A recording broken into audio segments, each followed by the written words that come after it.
Ladies and gentlemen, start clapping it up for Gregory Greenwald!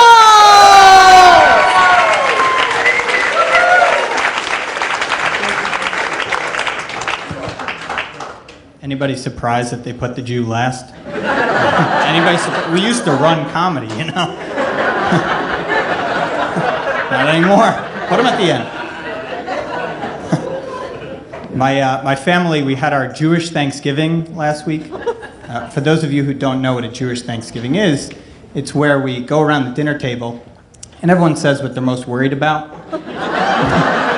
Yeah. Before the bread has gotten to the table, my father's worried about the traffic on the way home. My mother, in turn, is worried that my father's going to kill someone trying to get around the traffic on the way home. Mind you, we're not sure this traffic exists at this point, right? And I'm worried that regardless of who I marry, I'm looking at my future right now, right? Big worriers in my family, big worriers. My mother was worried when I first said I wanted to try stand-up.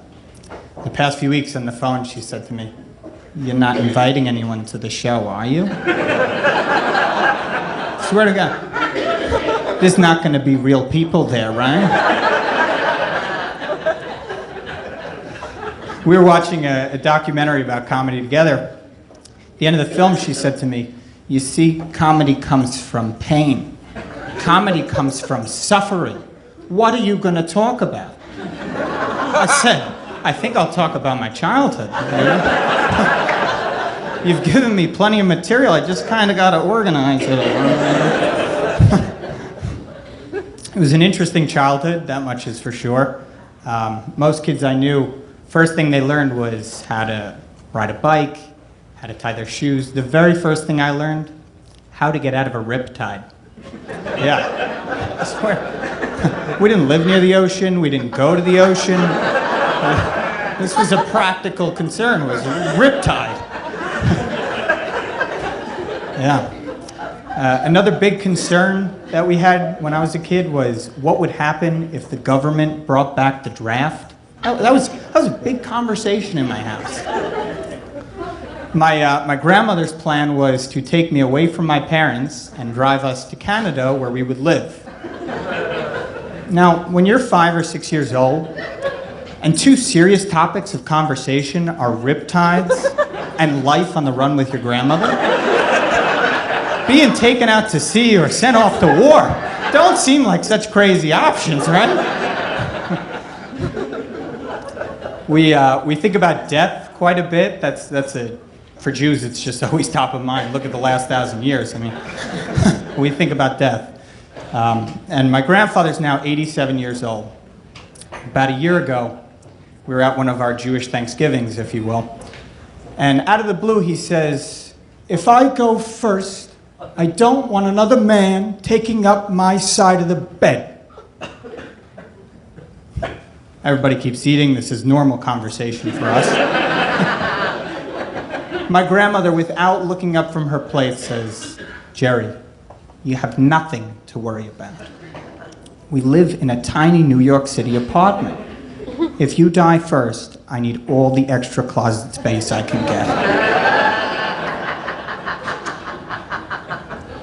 He seemed satisfied. We finished the meal.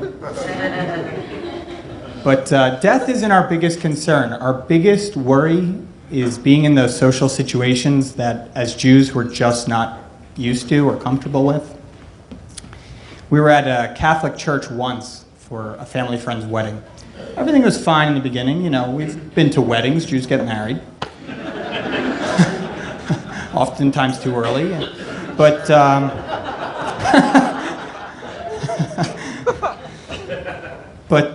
the train really got off the tracks when it got to the part of the service where everyone goes up for communion. Yeah, that's when it started. Do we go up? If we go up, do we eat the cookie? Does the cookie have salt? What if you have high cholesterol? Do they offer you a salt-free cookie option? What if it's not a cookie and it's a cracker? Most crackers have salt. If we go up and we eat the cookie or the cracker, whichever it is, will they know we're Jewish?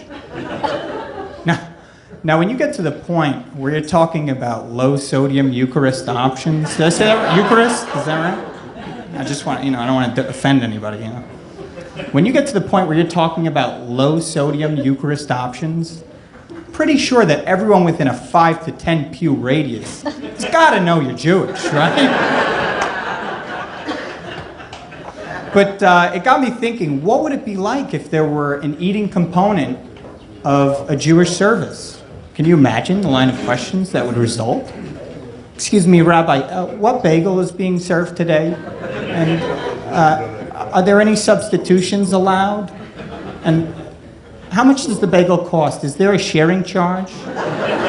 If my family eats one bagel together, with my bagel, can I get a cup of coffee with 2 Splendas and skim milk on the side? I think 2 weeks of that, the rabbi would start praying for a riptide, right? All right, that's my time. Thank you, everybody. Happy birthday, Allie.